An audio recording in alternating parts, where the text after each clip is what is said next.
اللهم صل على سيدنا محمد وعلى آل سيدنا محمد وبارك وسلم. بسم اللہ الرحمن الرحیم. الحمد للہ وکفا وسلام علی عباده الذین اصطفى اما بعد. دیکھو، ذکر کی اہمیت پر بات چل رہی تھی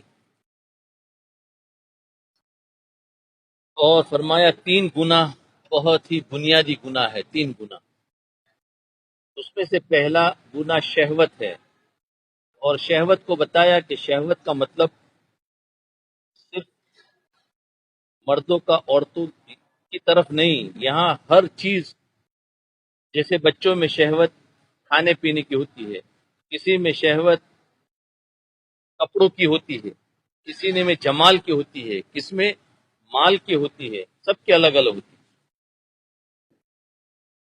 تو یہ ایک بیماری ہے، اس بیماری کا علاج بہت ضروری ہے.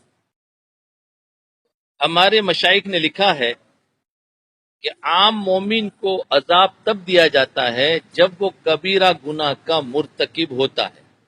عام مومنین کو جب وہ گناہ کبیرہ کرتے ہیں تو ان کو عذاب دیا جاتا ہے، لیکن سالک کو سزا تب دی جاتی ہے جب وہ اپنے اوراد اور وظائف کو چھوڑ دیتا ہے. سالک کو سزا کب ملتی ہے؟ جب وہ اپنے اوراد اور وظائف کو چھوڑ دیتا ہے تو اس کو سزا ملتی ہے. اور مقربین کو سزا تب دی جاتی ہے، مقربین کو سزا تب دی جاتی ہے جب ان کے دل میں بھی ذرا غیر کی طرف رجحان ہو جاتا ہے. اللہ، دل میں بھی اگر کسی کی طرف رجحان ہو گیا، دھیان چلا گیا کسی پر، اس پر بھی پکڑ کر لیتے ہیں، پکڑ کر لے. اسی لیے کہتے ہیں حسنات الابرار سیئات المقربین، کہ ابرار کی نیکیاں مقربین کے لیے گناہوں کے مانند ہوتی ہے. تو ہم اپنے اوپر محنت کرے، پھر دیکھیں کہ اس کے اثرات ہم پر کیسے مرتب ہوتے ہیں. تو بنیادی گناہ 3 طرح کے ہوتے ہیں. پہلا کون سا ہے؟ گناہ شہوت. دوسرا گناہ غضب، دوسرا جو ہے وہ غضب، غصہ. آپ دیکھیں گے کہ یہ گناہ بھی اکثر آج ہمارے دلوں میں موجود ہے. اور تیسرا گناہ ہوا پرستی، ہوا پرستی، خواہش پرستی. ہوا پرستی یعنی مشہور ہو جانا، ہوا کی طرح. ہوا پرستی، ہوا مشہور ہو، ہر جگہ چلتی ہے، تو ایسے ہوا پرستی مشہور ہو جائے. 3 گناہ ہے. شہوت کی وجہ سے، شہوت والا جو گناہ ہے اس کی وجہ سے بندہ اپنی جان پر ظلم کرتا ہے. دل میں بٹھانے والی بات ہے، سن لے. شہوت کی وجہ سے بندہ اپنی جان پر ظلم کرتا ہے. دل میں بٹھانے والا، غصے کی وجہ سے انسان دوسروں پر ظلم کرتا ہے. غصے میں ہمیشہ دوسروں کا نقصان کرتا ہے، شہوت میں ہمیشہ اپنا نقصان کرتا ہے. اور ہوا پرستی کی وجہ سے انسان کفر اور شرک کا مرتکب ہو جاتا ہے. ہاں، اسی لیے جس میں شہوت ہوگی اس کے اندر بخل اور حرص بہت ہوگی، اور جس کے اندر غصہ زیادہ ہوگا اس کے اندر خود بینی ہوگی، اپنے آپ کو بڑا سمجھے گا، اپنے آپ کو بڑا سمجھتا ہے. اور جس کے اندر ہوا پرستی ہوتی ہے اس بندے کا بدعات کی طرف رجحان ہوتا ہے، نئی نئی چیزوں نکالنا، ذرا اچھا لگنا، تو بدعات کی طرف رجحان ہوتا ہے. وہ طبعاً بدعات کو پسند کرتا ہے، وہ بدعت کا وکیل بن کر زندگی گزارتا ہے. بدعت کو رد کر دیا جائے تو اس کو دکھ ہوتا ہے. حالانکہ نبی علیہ السلام نے فرمایا تم بدعتی کو آتا ہوا دیکھو تو تم راستہ ہی بدل کر چلے جاؤ. اور جس نے بدعت کی تعظیم کی، بدعتی کی تعظیم کی، اس نے اسلام کی دیوار کو گرانے میں مدد کی. اور فرمایا کہ جو قوم کسی بدعت پر عمل کر لیتی ہے اللہ رب العزت اس بدعت کے مقابلے کی ایک سنت کو اٹھا لیتے، مٹا دیتے، اور قیامت تک ان لوگوں کو وہ سنت عطا نہیں کی جاتی. تو یہ ہے. تو شہوت کی وجہ سے انسان حریص بنتا ہے، لالچی بنتا ہے. اور غضب کی وجہ سے انسان عجب میں، تکبر میں آتا ہے، اور ہوا پرستی کی وجہ سے انسان بدعت کی طرف جاتا ہے، شرک کی طرف جاتا ہے۔ تو تینوں گناہ سمجھ میں آئے؟ ہمارے اندر ہے گناہ، اور اس کا علاج تو بتا دیا ہے آپ لوگوں کو۔ یہی مراقبہ جو کرو گے، جس کا پہلا سبق ہے لطیفہ قلب، اس کے ذریعے سے شہوت کا گناہ دور ہو جائے، اور دوسرا سبق ہے جس کو لطیفہ روح کہتے ہیں، اس کے ذریعے سے غصہ کا گناہ دور ہو جائے، غصے کی بیماری چلی جائے گی، اور تیسرا سبق ہے اس کے ذریعے سے ہوا پرستی اور یہ چیزیں انسان کے اندر نکل جائے گی، ہوس جس کو ہرس بھی کہتے ہیں۔ تو یہ ہے، یہ تو ہر جانتا ہے لیکن علاج خود نہیں کرتا۔ علاج بھی موجود ہے لیکن کرے تو نا۔ سب کو ہے کہ ہمیں کان سے سنا، ہاں بہت اچھا لگا، کرنا کچھ نہیں، تو بیماریاں جائے گی کیسے؟ بیماریاں نہیں گئی تو دنیا میں ہی یہ ایمان خراب ہوگا تو مصیبتیں آئے گی، پریشانی آئے گی، اور آخرت میں نقصان الگ ہوگا۔ گناہوں کا انجام، تینوں گناہوں کا انجام دیکھ لیجیے، تینوں گناہوں کا انجام۔ شہوت کی وجہ سے جو گناہ کیے جائیں گے، شہوت کی وجہ سے جو گناہ کیے جائیں گے جلدی معاف کر دیے جائیں گے، اس لیے کہ شہوت غالب تھی، یہ جاہل تھا۔ قرآن پاک میں اللہ تعالیٰ فرماتے ہیں انما التوبۃ علی اللہ للذین یعملون السوء بجہالۃ، اللہ رب العزت کے ذمے ہے توبہ کو قبول کرنا ان لوگوں کی توبہ جو گناہ کے کام کر بیٹھتے ہیں اپنی جہالت کی وجہ سے۔ اب یہاں مفسرین نے لکھا ہے کہ جب کسی کے اوپر جذبات کا غلبہ ہو، خواہشات کا غلبہ ہو، تب اس آدمی کو جاہل کہا جائے گا۔ تو شہوات کی وجہ سے جو گناہ ہوں گے، اگر انسان توبہ کرے گا، اللہ رب العزت بہت جلدی ان گناہوں کو معافی عطا فرما دیتے، توبہ کرے تو۔ اور یہ مہینہ ہی ہے توبہ کا، اور خاص کر کے آج 27 کی رات اور زیادہ توبہ کرنے کے لیے۔ اور جو گناہ غضب کی وجہ سے ہوں گے، شہوت کے گناہ کی وجہ سے توبہ کرے گا تو معاف ہو جائے، کہ اپنے پر ظلم کرتا ہے۔ اور گناہ غضب کی وجہ سے، غصے کی وجہ سے جو گناہ ہوتا ہے وہ حقوق العباد سے متعلق ہے، بندوں کے حقوق سے متعلق ہے، لہذا یہ فقط معافی مانگنے سے معاف نہ ہوں گے، بلکہ جن کے حقوق کو پامال کیا، مارا ہے، ان لوگوں سے بھی معافی مانگنی پڑے گی۔ غصے کی وجہ سے جو گناہ ہوئے اس میں حقوق العباد مارے جاتے ہیں، تو وہ صرف توبہ سے معاف نہیں ہوں گے، اس کی تو لیلۃ القدر میں بھی توبہ سے معاف نہیں ہوں گے، حق ادا کرنا پڑے، پامال ان لوگوں سے معافی مانگنی پڑے گی یا ان کے ان حقوق کو ادا کرنا پڑے گا۔ مطلب غصے کی وجہ سے کسی کو مار دیا، زخمی کر دیا، تو اب اس کو معافی مانگنی پڑے گی، اس کو معافی کیے بغیر اللہ معاف نہیں کرے گا۔ تو شہوت کے گناہ فقط معافی مانگنے سے بخش دیے جائیں گے، اور غضب اور غصے کے گناہ فقط معافی مانگنے سے نہیں بلکہ اہل حقوق کے ادا کرنے سے معاف کر دیے جائیں گے۔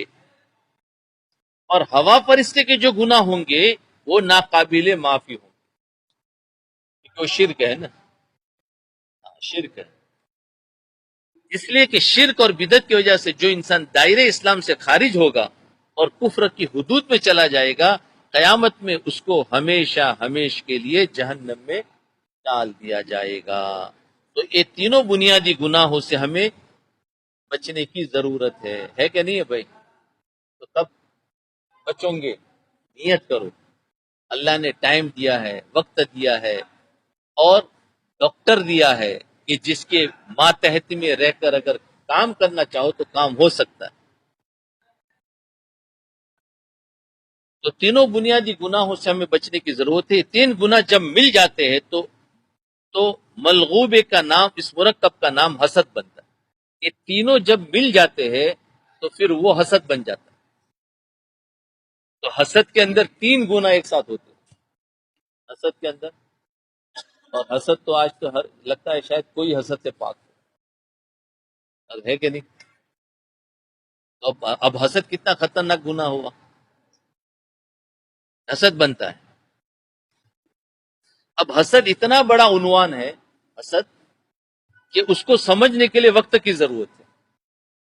حسد پر مستقل بات انشاءاللہ کی جائے گی کبھی.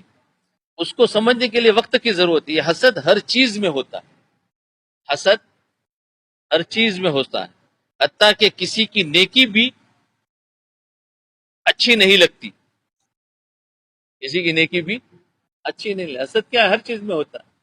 اب کوئی آدمی نماز اس کو اچھا نہیں لگ رہا ہے، تو بھی پڑھنا، کون منع کرتا ہے؟ نہیں، بولو یہ اچھا. کوئی اعتکاف میں بیٹھتا ہے تو دوسرے کو اچھا نہیں لگتا، ارے بھائی تو بھی بیٹھ جا.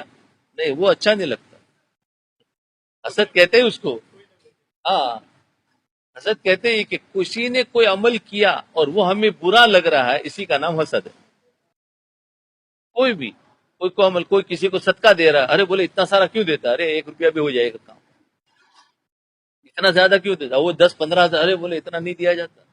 بھائی تیرا تھوڑی نہیں، میرا دے رہا ہوں، چلو کیوں ہو رہا ہے؟ تو ہر چیز میں حسد ہوتا ہے.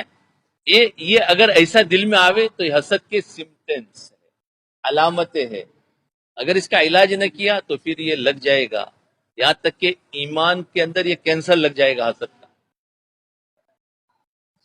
تو کسی کی برائی پر انسان غصہ ہو، حسد ایسی بری بلا اگر پیدا ہو جائے تو پھر اس بندے کی نیکی بھی اچھی نہیں لگتی، اس کی نیکی نامی اچھی نہیں لگتی. یعنی اس کا اگر نام بھی بہت لوگ لے تو اس کو اچھا نہیں لگتا کہ کیوں اس کا نام لیا جاتا ہے. وہ اللہ کے قریب ہونے والے کام کرے گا، یہ اس سے بھی پریشان ہو رہا ہوگا کہ کیوں یہ کر رہا ہے. اس لیے جتنے انسان کے اندر شر رکھے گئے ہیں، انسان کے اندر جتنے شرور ہے، برائیاں ہے، ان تمام کا مجموعہ حسد بنتا ہے. کتنی بڑی بیماری ہے.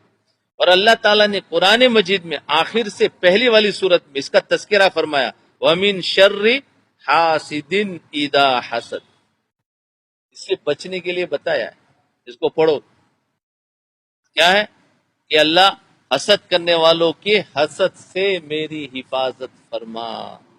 گویا انسان کی تمام برائیوں کا نچوڑ نکلے گا وہ حسد ہے. حسد سے بچنے کی اور پناہ مانگنے کی اللہ نے ہمیں تعلیم دی ہے. ابھی حسد جیسی بیماری اگر ہمارے اندر ہے تو اندازہ لگاؤ کتنی خطرناک بیماری ہمیں لگی ہوئی ہے، اور ہم پھر بھی اطمینان سے بیٹھے. یعنی ہمارا ایمان اتنا کمزور ہو چکا، اتنا کمزور ہو چکا کہ ابھی تک اس بیماری کے علاج کی طرف دھیان ہی نہیں جاتا، جبکہ سننے کے باوجود بھی نہیں جاتا. یہ کمزوری کی علامت. اگر ایمان تھوڑا سا بھی ہوتا تو فوراً اس کا انسان علاج کرتا، بولے نہیں مجھے اندر سے نکال. اور ایک وسوسہ شیطانیہ ہوتے ہیں. دیکھو وساوس، جی وساوس 2 طرح کے ہوتے ہیں. وساوس آتے رہتے ہیں نا ہر ایک کو. جو شیطان کی طرف سے وسوسہ ہوتا ہے وہ وساوس شیطانیہ، شیطان کے حملے ہوتے ہیں، شیطان کے فریب ہوتے ہیں. وہ تمام مل کر وسوسہ بنتے ہیں، وسوسہ بنتے ہیں. تو شیطان کے اندر جو شر ہے اس کا نتیجہ وساوس کی شکل میں ہوتا ہے. شیطان کے اندر جو شر ہے نا، اب وہ شیطان ہمارے پر حملہ کرتا ہے تو پتہ کیسے چلے گا؟ تو فرمایا یہ وساوس کی جو شکلیں ہیں نا، عجیب عجیب طرح کے وساوس ہوتے ہیں، یہ شیطان کی طرف سے حملہ ہوتا ہے. وساوس کی شکل اللہ تعالیٰ نے قرآن پاک کی آخری صورت میں اس کا بھی تذکرہ کر دیا، الذی یوسوس فی صدور الناس من الجنۃ والناس. تو جو وسوسے ڈالنے والے ہوتے ہیں ہمارے دلوں میں، وہ 2 قسم کے ہوتے ہیں. جنات بھی ہوتے ہیں اور انسان بھی ہوتے ہیں. من الجنۃ والناس. پھر وہ انسان بھی کیا انسان، شکل میں انسان ہوتے ہیں لیکن حقیقت میں وہ ان کے ایجنٹ ہوتے ہیں. سمجھے نا؟ شکل میں انسان ہوتے ہیں. تو بعض انسان بھی ہم اچھے خاصے کام کریں، ایک آدمی آئے گا اور ہمیں وسوسہ ڈال کے چلا جائے گا. ارے بولے تو کیسی نماز پڑھتا ہے؟ اب وہ آ گیا. اب سوچے گا یار میں صحیح پڑھ رہا ہوں کہ غلط پڑھ رہا ہوں. اب وہ ڈال کے چلا ہی گیا. اب کیا یہ من الجنتی والناس میں سے نہیں ہوا؟ ایک آدمی اچھا خاصا کوئی نیکی کا ارادہ کر رہا تھا اور کسی کی ملاقات بات میں نکل، ارے بولے تو ایسا نہیں کرنا کبھی بھی ورنہ پھنس جائے گا. گیا. ارے بولے ابھی کیا کروں؟ نہیں، کس نے وسوسہ ڈالا؟ ہاں، وہ تمہیں ہمت سے کام نہیں کرائے گا، تمہارا وسوسہ ڈال کے چھوڑ کے چلا جائے گا. کوئی تبلیغی کام کر رہا ہے، ارے بولے تھے تبلیغ تو بدعت ہے.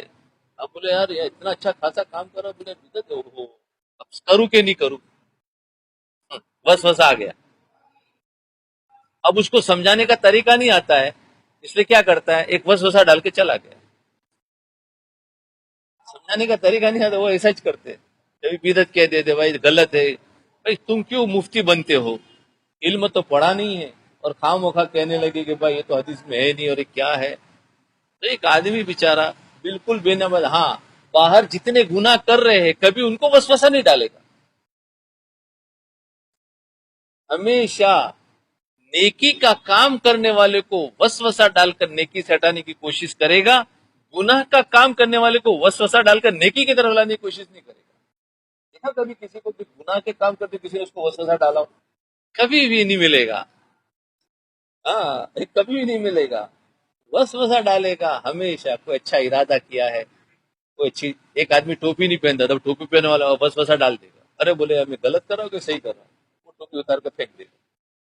تو دیکھو، تو کچھ نہ کچھ کر کے وسوسہ ڈالے گا، لیکن گناہ کے کام کرنے میں کوئی نہیں ڈالتا. تو فرمایا تو وسوسے ڈالنے والے یا تو جناتوں میں سے ہوتے ہیں یا انسانوں میں سے. تو دو ہی چیزیں ہیں جو انسان کی بربادی کا سبب بنتی. کتنی چیزیں بھائی؟ دو چیزیں انسان کی بربادی کا سبب بنتی ہے، یا حسد بنتا ہے یا پھر وسواس ہی بنتے ہیں. یا حسد بنتا ہے یا پھر وسواس، یہ بھی انسان کی بربادی کا سبب ہوتی ہے.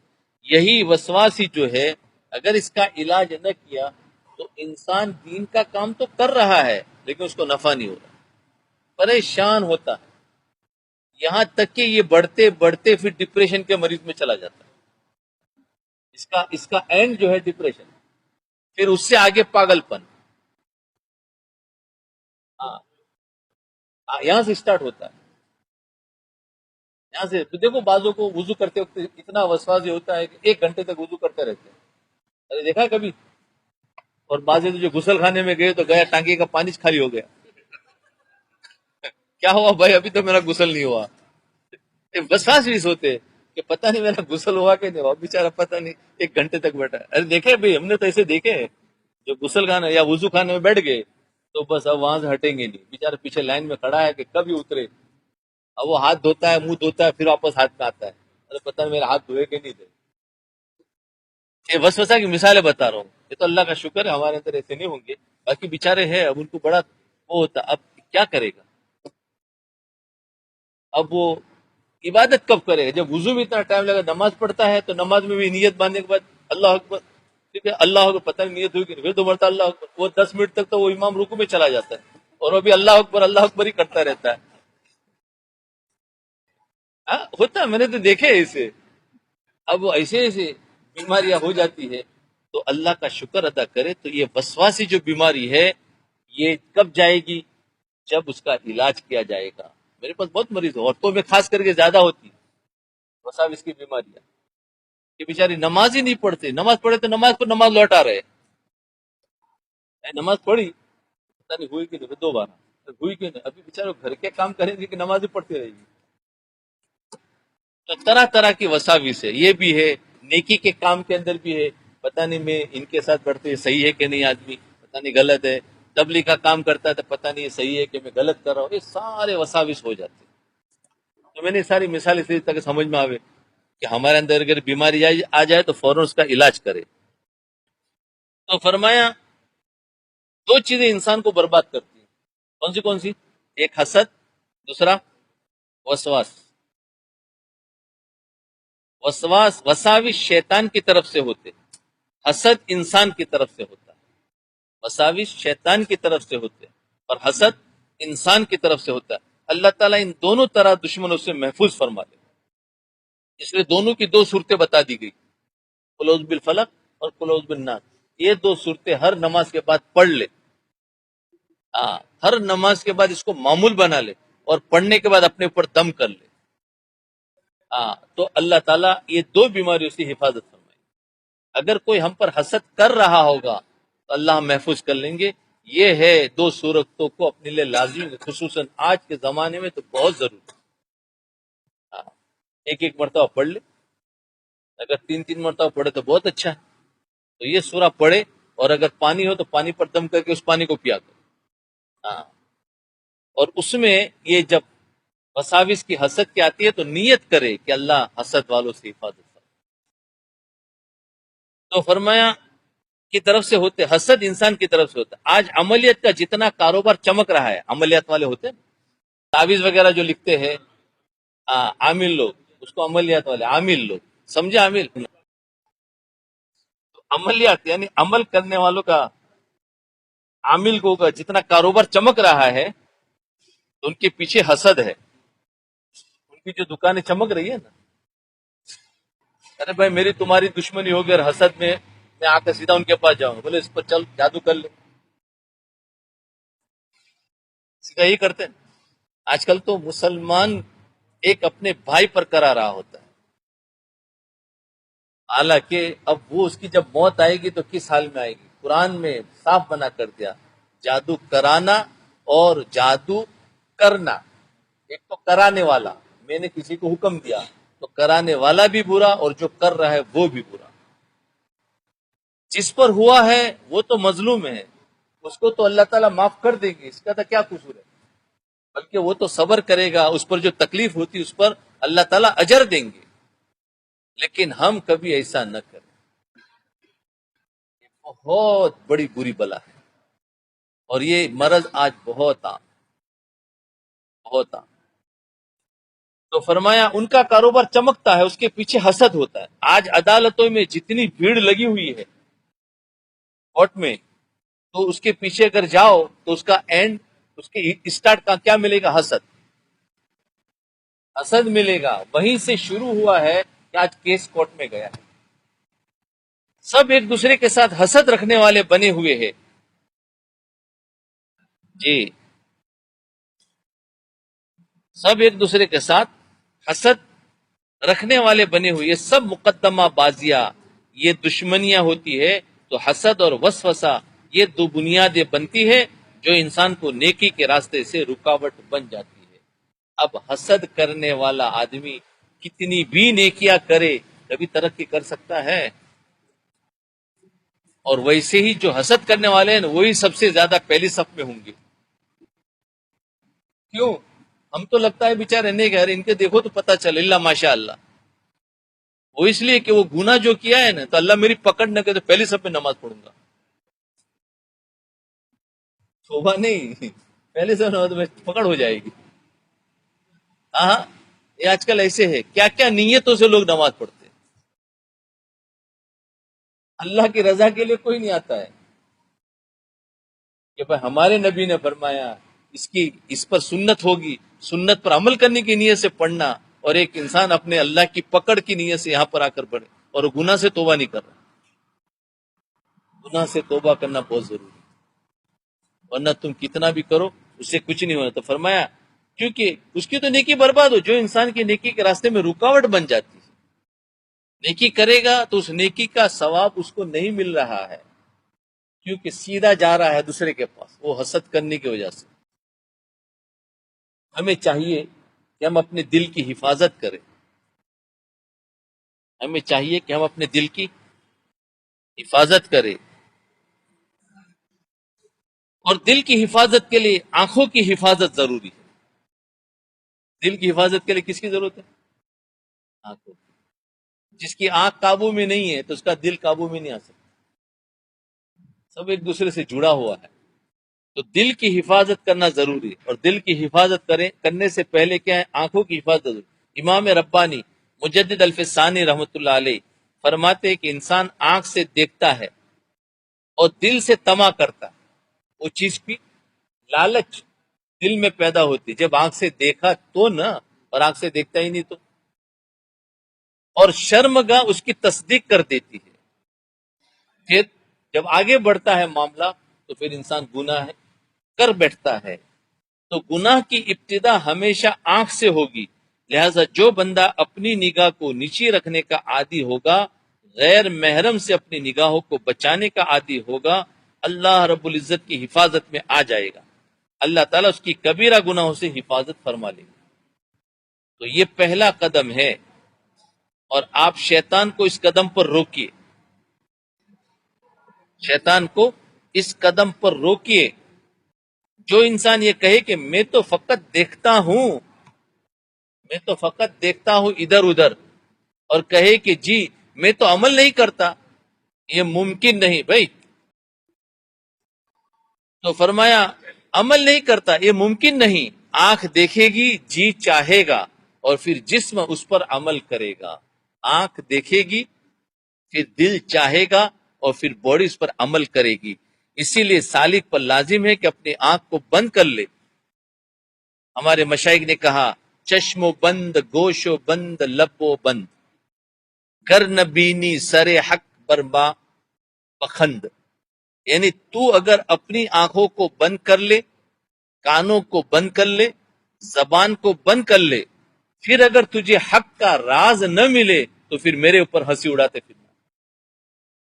یعنی حق کے راز چاہیے، دین کی حکمت چاہیے، تو اس آنکھ کو بند کر نامحرم سے، اس کان کو بند کر غیبتوں سے، زبان کو بند کر غیبت سے. اور ہم تینوں کام نہیں کرتے، نہ آنکھ بند ہوتی ہے، نہ کان بند ہوتے ہیں، نہ زبان بند ہوتی ہے. اب جب تینوں کام نہیں ہوتے تو پھر ہمیں حق کیسے ملے گا؟ بلکہ تھوڑے دن ہو جائیں گے تو پھر کان ڈھونڈے گا، یار بہت دن ہو گئے کچھ سنا نہیں ہے کسی کے بارے میں، کچھ سنا نہیں ہے یار. تو وہ کہیں نہ کہیں جائے گا، بولے یار کیا سناؤ تو صحیح، کیسا چل رہا ہے؟ ہاں بولا اب، ہاں بولے اب کچھ ملا ہے. کہ 10 دن سے تو ایسے بیٹھے ہوئے ہیں، بولے کچھ باہر جاتے پہلے سنیں گے. بولے کیا ہے کچھ بتا تو صحیح. 10 دن سے سارے مولانا ایسے ملے تھے کہ موبائل بھی نہیں دیکھنے دیتے. تو یہ ہے بھائی. دیکھیے حضرت یوسف علیہ السلام نے اپنی نظر کی حفاظت کی، اللہ رب العزت نے ان کو کامیاب فرما دیا. اور زلیخا نظر کی کلی حفاظت نہ کر سکی. زلیخا نے اپنی نظر کی حفاظت نہیں کی تو شیطان نے اس کو گناہ میں پھنسا دیا. حضرت آدم علیہ السلام اگر شجر کی طرف نگاہ نہ کرتے جس سے منع کیا گیا تھا، نگاہ نہ کرتے تو کبھی ان سے بھول نہ ہوتی. تو وقت کے نبی علیہ السلام سے بھی بھول ہونے کا جو سبب بنا وہ اس درخت کی طرف نظر تھی، اور درخت کو دیکھتے ہی شیطان کو بہکانے کا موقع مل گیا. تو دیکھیے نہ نظر کرتے نہ شیطان کو بہکانے کا موقع ملتا. معلوم ہوا یہ نظر ہی ہے جو انسان کی گراوٹ کا سبب بنتی ہے، اور شیخ کی نظر ہی ہے جو انسان کی ترقی کا ذریعہ بن جائے. شیخ کی نظر بھی ترقی کا ذریعہ. اور اگر انسان کی اپنی نظر گناہوں کی طرف تو اس کی نیچے گرنے کا ذریعہ بن جاتی ہے. تیرا علاج نظر کے سوا کچھ اور نہیں. بہت سے بیچارے گنہگار انسان ہوتے ہیں، گنہگار انسان ہوتا ہے، تو ان کا علاج کسی اللہ والے کی نظر اس پر ڈال دو، بن جائے گا، اس کے اندر کی کایا پلٹ جائے گی. تو اب نظر ڈالنے سے بچے، یہ نظر ڈالنے سے بچیں گے پھر شیخ کی نظر بھی اثر کرنا شروع کر دے گی. پہلے ہم باہر سے اپنی حفاظت کریں، پھر شیخ کی نظر ہمارے پر پڑے گی تو پھر ہماری شیخ کی نظر اثر کرنا شروع کر دے گی. اب شیخ کی نظر کیا اثر کرے گی؟ جب اپنی ہی نظریں ادھر ادھر ہوس والی پھر رہی ہے تو پھر شیخ کی نظر کوئی اثر نہیں کرے گی. اس لیے ضروری ہے کہ ہم اپنے آپ کو یہ گناہ جو بتائیں نا، 3 بنیادی گناہ ہے، اس سے ہم بچنے کی کوشش کریں.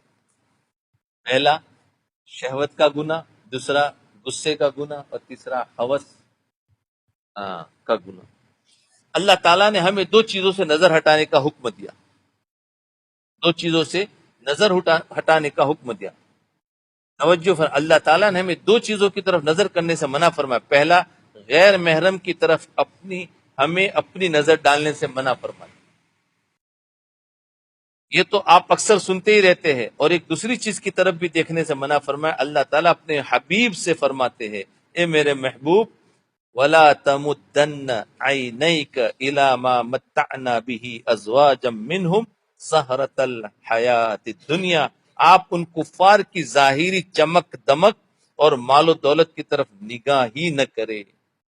نامحرم عورتوں کی طرف بھی نگاہ نہیں کرنا، اور کفار کی جو مال و دولت ہے، چمک دمک، اس کی طرف بھی نگاہ نہ کرے. ان کو تو دنیا کا تھوڑا سا حصہ دیا گیا.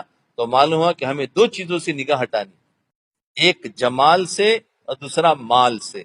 جمال سے مراد نامحرم عورتیں ہیں، اور مال سے مراد جو کفار جو بڑے مزے سے چل رہے. تو ہمارے اندر بھی ایک لالچ آتی کہ ہم بھی ایسے ہوتے، ہمیں ان پر نظر نہیں کرتے. یہی بربادی کا ذریعہ بنی ہوئی ہے، ایک جمال اور دوسرا مال.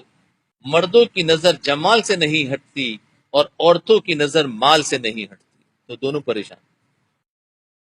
مردوں کی نظر جمال پر ہوتی ہے اور عورتوں کی نظر مال پر ہوتی ہے. عجیب فتنے ہیں. ہماری پوری امت کے لیے اس وقت یہ دو فتنے ہیں. پوری امت کے لیے اس وقت یہ دو فتنے جنہوں نے ہر بندے کو الجھایا ہوا ہے. کوئی آپ کو مال کے فندے میں پھنسا نظر آئے گا اور کوئی آپ کو جمال کے فندے میں پھنسا ہوا نظر آئے گا.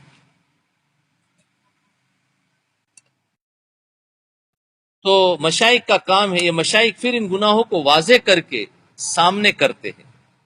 مشائخ ان گناہوں کو کھول کے سامنے کرتے تاکہ انسان کے لیے ان سے بچنا اور توبہ کرنا آسان ہو جائے. اگر عورت نیک بنے تو احادیث میں اس کے بڑے فضائل، اور اگر بگڑ جائے تو اس کا شر بھی بہت زیادہ. عورت نیک بنے تو اس کا خیر بھی بہت زیادہ، اور اگر وہ بگڑے تو اس کا شر بھی بہت زیادہ. علماء نے لکھا ہے کہ عام عورتوں میں تین باتیں یہودیوں والی ہوتی ہے. یہودیوں کی جو صفات ہے وہ عام طور پر عورتوں میں تین باتیں ان کی صفات کی ہوتی ہے. پہلی بات کہ خود ظلم کرتی ہے مگر فریادی بن جاتی ہے. کہانی ایسی بنا لیتی سٹوری کہ لگتا ہے کہ بیچاری یہ ہی بیچاری ہے اور دوسرے پر ڈال دیتی ہے. برا نہیں لگا نا؟ خود ظلم کرتی ہے مگر وہ بیچاری بن کے وہ اسٹوری ایسی بنا لیتی ہے کہ کوئی بھی ہو وہ سمجھے گا نہیں اس کا کوئی قصور نہیں ہے. تو یہ صفت ہوتی ہے کہ خود قصور کیا ہے تو اب مان لو، مانیں گے نہیں. دوسری بات کہ جھوٹی بھی ہوتی ہے اور یقین کے ساتھ آرام سے قسمیں کھاتی رہتی ہے. دوسروں کو یقین دلانے کے لیے قسمیں کھا رہی ہوتی ہے. یہ بھی یہودیوں کی صفت ہوتی ہے. نیک بیوی ایسی نہیں کرتی. جو بیچاری بگڑی ہوئی ہوتی ہے تو وہ تو ایسی کریں گی، انہوں نے سیکھا ہی نہیں ہے. تیسری چیز کہ کسی بات کے لیے دل سے آمدہ ہوتی ہے کہ ایک کام کرنا ہے مگر زبان سے نہ کر رہی ہوتی ہے. کوئی کام کرنا ہے، خود بھی دل چاہ رہا ہے کہ خاوند یہ کام کر لے مگر زبان سے کہے گی نہیں، ایسا نہیں. کیوں؟ اس لیے کہ خاوند کر لے، اگر کام ہو گیا تو ٹھیک، تو میں کہوں گی ٹھیک، خاموش رہوں گی. اور اگر کام ہو گیا الٹ تو میں کہوں گی کہ دیکھا میں نے تو مشورہ نہیں کر دیا تھا اور تم نے کر لیا. دیکھا کام ٹھیک ہوا، ہاں بولے ٹھیک ہے اچھا ہوا. اور بولے نہیں ہوا تو بولے دیکھو میں نے منع کیا تھا تم میری بات نہیں سنتے. تو دیکھو کتنی مرتبہ آپ کھڈے میں گئے کام سے. پھر تو یہ تین برائی. عورت جب بگڑتی ہے تو دیکھو ایسا ہوتا ہے، اچھی ہوتی ہے تو بھی بہت بہترین، لیکن جب ذکر و فکر کر کے یہی عورت نیک بن جائے تو اللہ رب العزت کے یہاں اس کا بڑا درجہ ہوتا ہے. چنانچہ حدیث پاک میں نیک عورت کے بڑے فضائل بیان کیے گئے ہیں. بڑے فضائل بیان کیے گئے. یہاں تک فرمایا گیا کہ جو عورت گھر کے کام کاج کرتی ہے، اللہ رب العزت ہر اس چیز کو جو بغیر کسی ترتیب کے پڑی تھی اٹھا کر ترتیب سے رکھ دینے پر اس کو ایک نیکی عطا کرتے. ہر چیز پر نیکی ملتی ہے. اب مثلا گھر پہ کھانے بیٹھے تو بہت ساری چیزیں، پلیٹ آئی، کھانا آیا، دسترخوان ہے، ہم تو کھا کر اٹھ کے چلے گئے. اب وہ آرام سے ایک ایک چیز اٹھاتی، اس کو اپنی جگہ، تو اس کو رکھنے پر اس کو نیکی مل رہی ہوتی. ہاں، یا کپڑے ادھر ادھر پڑے ہوتے، کپڑوں کو اس کے ٹھکانے لگا دیا، اس پر نیکی مل رہی ہوتی ہے. تو فرمایا ہر اس چیز کو جو بغیر کسی ترتیب کے پڑی تھی اٹھا کر ترتیب سے رکھ دینے پر اس کو ایک نیکی عطا کر مت، اور اس کا ایک گناہ معاف فرما دیا کرتے۔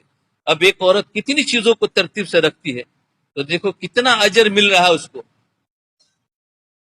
شاید کرتے رہیں گے سب لیکن پتہ نہیں تھا، ابھی اس نیت کے ساتھ کرو گے تو اور فائدہ ہوگا کہ چلو یہ چیز مجھے نیکی ملے گی، تو بجائے پھر وہ لڑائی کرنے کے بولے کوئی بات نہیں میں رکھ دوں مجھے اجر ملے گا۔ ابھی شوہر سنے گا تو بولے ابھی تو تم کو نہیں لوں، ابھی تو میں اجر لوں گا۔ اللہ اکبر، اگر نیکی کرنے میں جھگڑا ہو رہا ہے تو بہت اچھی بات ہے۔ تو ترتیب سے دیکھنے پر یہ فائدہ ہوتا ہے۔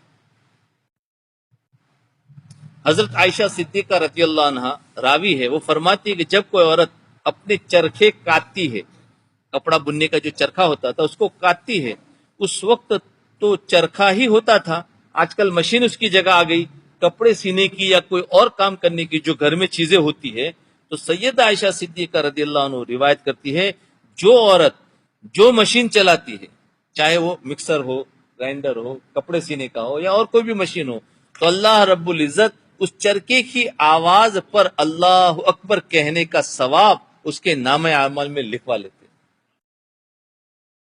اللہ اکبر، یعنی ذکر کا ثواب لکھا جاتا ہے۔ اللہ اکبر۔ اب جتنی دیر یہ گھر کا کام کر رہی ہے، چرخہ کاٹ رہی ہے یا کوئی بھی مشین چلا رہی، اتنی دیر اللہ اکبر کہنے کا اجر اس کے نام عمل میں لکھا جا رہا ہے۔ اور ایک حدیث میں فرمایا گیا سیدہ عائشہ صدیقہ رضی اللہ عنہا سے یہ بھی روایت ہے، فرماتی ہے کہ جو عورت اپنے کاتے ہوئے سوت سے کپڑا بنا کر اپنے خاوند کو پہنائے اور اللہ رب العزت ہر دھاگے اور تار کے بدلے اس کو 1,00,000 نیکی عطا فرماتا، یعنی پہلے کاٹن کو وہ دھاگا بناتے تھے، پھر اس دھاگے سے کپڑا بنتا تھا، پھر کپڑے کو سی کر اگر وہ شوہر کو پہنا ہے تو ہر دھاگے پر اس کو 1,00,000 نیکی عطا فرماتے ہیں۔ آج گھروں میں بن تو نہیں سکتا تو اب یہ ثواب کیسے حاصل کرے، لیکن گھروں میں آ کر سل تو سکتا ہے، یا جن کو یہ بھی فن نہیں سینے کا بھی، چلو وہ نہ سیے لیکن باہر سے اگر بنوا کر اگر خاوند کو دیتی ہے اپنی محبت کی وجہ سے تو وہ بھی اس اجر و ثواب میں شامل۔ باہر سے کپڑا لیا، باہر سلایا اور خاوند کو ہدیے میں دیا تو اس کو ایک اس کپڑے کا جو دھاگا اس پر 1,00,000 نے کیا۔ تو دیکھیے گھر کے اندر محبت و پیار کی زندگی گزارنے پر کتنا بڑا اجر و ثواب مل رہا ہے۔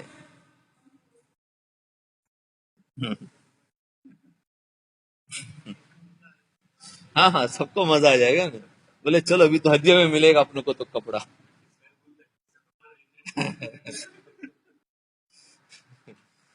اللہ اکبر۔ فقی ابو لیس، جی پھٹے ہوئے کو سینیں گے تو بھی ملے گا، لیکن کیوں پھٹے ہوئے کو سینا ہے، نیا لا کر دو نا، ثواب کم لیتے۔ فقی ابو لیس سمرقندی رحمۃ اللہ علیہ نے فقی ابو لیس سمرقندی رحمۃ اللہ نے ایک عجیب بات لکھی، فرماتے جو عورت نماز پڑھے لیکن نماز میں اپنے خاوند کے لیے دعا نہ مانگے اس کی نماز اللہ رب العزت کی بارگاہ میں قبولیت نہیں پاتی۔ لکھنے والے فقی ابو لیس سمرقندی رحمۃ اللہ علیہ فرماتے ہیں اس کی نماز قبولیت نہیں پاتی، یا دوسرے لفظوں میں یوں کہنا چاہتے تھے کہ پریشان نہ ہو کہ جو عورت نماز پڑھے گی اس نماز میں اپنے خاوند کے لیے دعا مانگے گی، اللہ تعالیٰ اس کی نماز کو قبول فرما لیں گے۔ تو دیکھیے گھر میں محبت اور پیار کی زندگی گزارنے پر اتنا اجر، اور یہی نہیں کہ کام فقط عورت ہی نے کرنے ہیں، ارے مردوں کے لیے بھی ان کے کرنے کی فضیلت ہے، یعنی مرد نے کپڑا سلا کر عورت کو دے دیا تو اس کو بھی 1,00,000 کا ثواب ایک دھاگے پر، اور اگر مرد نے نماز پڑھ کر اپنی بیوی کے لیے بھی اگر دعا کر لی تو اس کی نماز بھی قبول، دونوں طرف ہے۔ اور آج کل کے صوفیوں میں ایک عجیب بیماری دیکھی گئی، صوفی یعنی ہم سب تھوڑے بہت ذرا عمل کر کے نیک بن جاتے ہیں، بولے ہم تو بن گئے، ہم سب ایک عجیب بیماری دیکھی گئی کہ ذرا ذکر اذکار کرنا شروع کیا تو گھر کے کاموں میں سے جان چھڑاتے، بولے اب اب تو میں تھوڑا بڑا بن گیا، ابھی تو میں پلیٹ نہیں اٹھاؤں گا، دسترخوان میں نہیں بچھاؤں گا، وہ تو کام والے آؤ یا تم بچھاؤ، کیونکہ میں تو ذاکر ہوں، میں تو نمازی ہوں، اب تو میں جماعت میں جاتا ہوں، پہلے تو کچھ نہیں کرتا تو تھا میں گنہگار کرتا تھا، اب نہیں کروں گا، اب تو کہیں گے اعتکاف میں جا کر آیا۔ تو فرمایا شروع گھر کے کاموں سے جان چھڑاتے اور اسے توکل کے خلاف سمجھتے، اور سمجھتے یہ تو کام ٹھیک ہی نہیں ہے، یہ بہت بڑی غلط فہمی ہے۔ دیکھیے حضرت موسیٰ علیہ السلام اللہ رب العزت کے پیغمبر ہے، ان کی اہلیہ امید سے ہے، اور وہ ان کے لیے آگ ڈھونڈنے کے لیے نکلے، اور اپنی اہلیہ سے فرماتے آتیکم منہا بقبس او اجد علی النار ہدا۔ تو وقت کے نبی علیہ السلام بھی اپنی بیوی کے لیے آگ کو تلاش کرتے پھرتے ہیں، معلوم ہوا کہ کام کرنا یہ مرد کی ذمہ داری ہوتی ہے، اور اللہ تعالیٰ کی طرف سے اسے اجر ملتا ہے۔ اللہ اکبر۔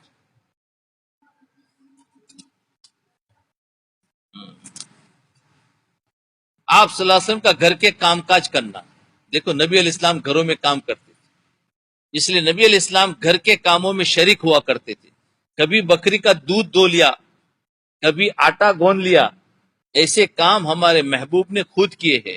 بھائی ہم نے کبھی آٹا گوندا ہے گھر میں؟ نہیں گوندا تو گون لینا، کہ یہ بھی تو سنت ہے، بھائی میرے نبی نے گوندے تھے، بھی گوندنے جاؤں گے سب ہنسیں گے، ارے بولے سکھا تو صحیح، اس میں میرے استاد بن جا، وہ ہمارے استاد بن جائے، سیکھنا یہ سیکھنے کا، جو جماعتوں میں گئے وہ تو گوننا سیکھ لیتے نا، پھر گھروں پہ آ کر وہ بھی خدمت کرتے۔ ہمیں تو صرف اس لیے ہے کہ میرے نبی نے گوندا ہے میں بھی گوندوں، تاکہ ایک عمل ہو جائے، اور اس کو سیکھنا چاہیے۔ فرمایا دودھ دے لیتا، ابھی دودھ تو ہمارے پاس بکریاں نہیں ہیں، بکریاں ہوتی تو وہ بھی سیکھ لیتے تھے۔ آٹا گوند لیا، ایسے کام ہمارے محبوب نے خود کیے۔ تو یہ مرد کی بھی ذمہ داری کہ وہ گھر میں محبت و پیار کی ذمہ داری گزارے، بلکہ ایک حدیث پاک میں آتا ہے کہ جو مرد اپنے اہل خانہ کے لیے کوئی چیز خریدتا ہے، گھر والوں کے لیے کوئی چیز خریدتا ہے، جیسے سبزی خریدی، گھر کا سامان خریدا، کوئی ضرورت کی چیز خریدی، تو جو مرد اپنے گھر والوں کے لیے کوئی مال خریدتا ہے، سامان خریدتا ہے ضرورت کا، اور لا کر اپنے گھر کے اندر رکھتا ہے، رکھتے ہی اللہ تعالیٰ اس کے 70 سال کے گناہوں کو معاف فرما دیتے ہیں۔ رکھتے ہی 70 سال 70 ایئرس کے گناہوں کو معاف فرما دیتے ہیں۔ تو نفلوں پر تو وہ عبادت اجر نہیں ملے گا جو یہاں مل گیا۔ اسی لیے شریعت و سنت سے ہمیں معلوم ہوا کہ اللہ تعالیٰ کو جو راستہ جاتا ہے، جو ہائی وے اللہ کی طرف جاتا ہے، وہ جنگلوں اور زاروں سے ہو کر نہیں جاتا، یہ ان گلی کوچوں اور بازاروں سے ہو کر جاتا ہے۔ ارے سمجھے جنگلوں کو مطلب اللہ کی طرف تمہیں جانا چاہتے ہو تو وہ راستہ مت پکڑو جو جنگلوں والا ہے، یعنی بس ایک کونے میں بیٹھ کر بس نماز پڑھتے رہنا، یہ جنگل والا ہے، ایک تنہائی والا، بلکہ وہ راستہ رکھو، بازار میں جاؤ، وہاں سے چیزیں لاؤ، گھر میں دو، تو یہ گلی کوچوں میں گھوموں گے نا تو فرمایا وہ راستہ بھی اللہ تک جاتا ہے، لیکن وہ راستہ ہم نے دیکھا نہیں ہے، اس لیے یہ راستہ دیکھ لیا ہے، وہ راستہ اللہ کی طرف جاتا ہے۔ تو فرمایا گلی کوچوں بازاروں سے ہو کر جاتا ہے، اس راستے کو پکڑو۔ کیا بتایا اس میں؟ نیت کرنی چاہیے کہ ایسا ہی لینے سے پھر بھی مل جاتا ہے، کوئی نیت کی ضرورت نہیں ہے، استحضار تھوڑا سا کر لے کہ ابھی فضیلت پڑی ہے تو ہم بھی اس فضیلت کا تھوڑا دھیان رکھ لے کہ میں لے کے جا رہا ہوں، اللہ میرے گناہوں کو معاف کر دے گا، تو گھر میں لے کر دے دیا، ہمارے گناہ معاف ہو جائے گے۔ استحضار ہونا ضروری ہے، ورنہ ہم روز لا کر دے رہے ہیں لیکن ابھی اس کے ہم نے نیت ہی نہیں ہوتی تھی اور ہمیں اس کا دھیان نہیں ہوتا تھا تو ملتا کچھ نہیں تھا۔ اب اس نیتوں سے کروں گے تو لانے میں بھی مزہ اور اجر بھی ملے گا، تو اس لیے اس کا استحضار ہونا ضروری ہے۔ ہم نے کسی کو ذکر و اذکار کرا کے لولے لنگڑے نہیں بنانا ہے، ذکر و اذکار کرا کے یا 3 دن چلا 4 مہینہ لگا کر لولا لنگڑا نہیں بنانے، بولے اب تو میں دکان نہیں سنبھال سکتا، میرے بہت تقاضے ہیں، دکان ہی چھوڑ دیا۔ تو فرمایا نہیں بنانا ہوتا کہ نہ ہاتھ کام کرتے ہیں نہ پاؤں کام کرتے۔ ہمارے مشائخ نے اللہ رب العزت کو ہماری طرف سے جزائے خیر عطا فرمائے. ایسا اعتدال درمیانی راستہ دکھایا کہ جو افراط اور تفریط سے بچ کر سیدھا اللہ رب العزت کی طرف پہنچنے والا تھا. تو گناہوں سے بچنا ہمارے اوپر لازم اور ذکر کا کرنا بھی ہمارے اوپر لازم. آج ہم الٹے کام کر رہے ہوتے ہیں. جو کام کرنا ہے ذکر وہ تو کرتے نہیں ہیں، اور جو کام نہیں کرنا چاہیے وہ کر رہے ہوتے. ہماری مثال اس بیماری کی سی ہے جو دوائی تو کھاتا نہیں اور نزلے زکام کا مریض ہو کر اچار کھاتا ہے. اچار سے اس کا نزلہ اور بڑھتا ہے. تو فرمایا دوائی کھاتا نہیں بلکہ نزلے کو بڑھانے والی چیزیں کھاتا ہے. اب اس کا نزلہ کیسے ٹھیک ہوگا؟ کرنے کا کام کر نہیں رہے اور نہ کرنے کا کام کرتے پھر رہے. اوراد و وظائف کیجئے، گناہوں سے اپنے آپ کو بچائیے، پھر دیکھیے اللہ رب العزت کی رحمت کیسے جوش مارے گی. جی تو بس اتنا ہی رکھیں انشاءاللہ. مراقبہ کر لیں.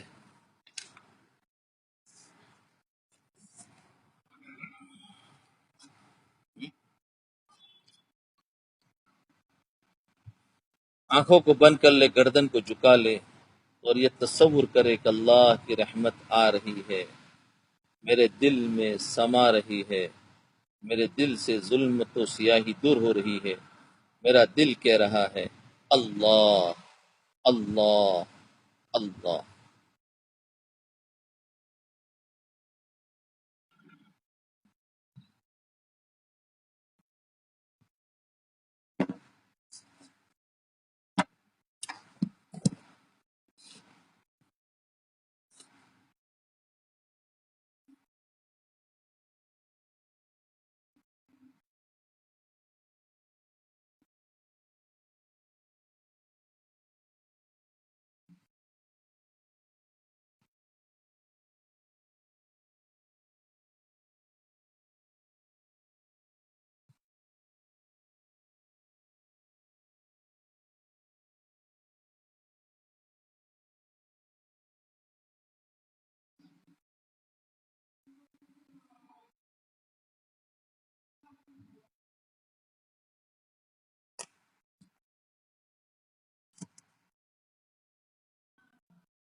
حضرت جی پیر صاحب کے اشعار ہے، مناجات ہے، اس کو دھیان اور توجہ کے ساتھ دل کی طرف دھیان رکھتے ہوئے کانوں کو ان کی آواز سنتے رہے، بہت دل میں اثر کرے گا.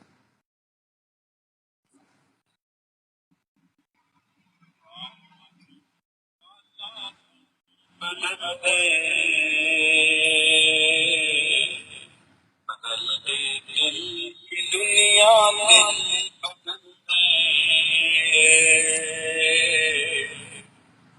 خدایا بدل فرما دل بدل دے،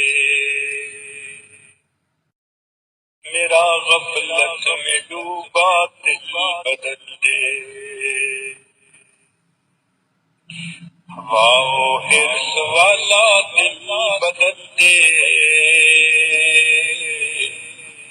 میرا غفلت میں ڈوبا دل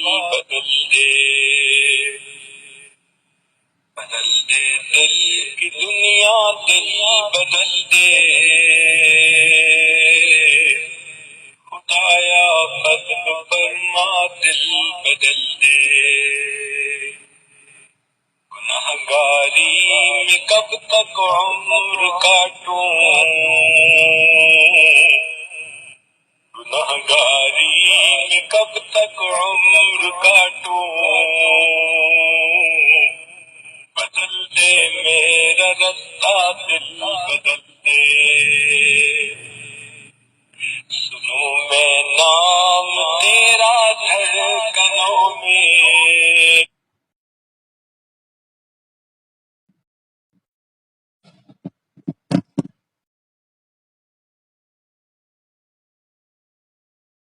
لا الہ الا اللہ۔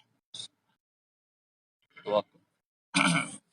اللهم صل على سيدنا محمد وعلى آل سيدنا محمد وبارك وسلم۔ ربنا آتنا في الدنيا حسنة وفي الآخرة حسنة وقنا عذاب النار۔ ربنا لا تزغ قلوبنا بعد إذ هديتنا وهب لنا من لدنك رحمة إنك أنت الوهاب۔ ربنا تقبل منا إنك أنت السميع العليم وتب علينا إنك أنت التواب الرحيم، وصلى الله تعالى على خير خلقه محمد وعلى آله وأصحابه أجمعين برحمتك يا رحمة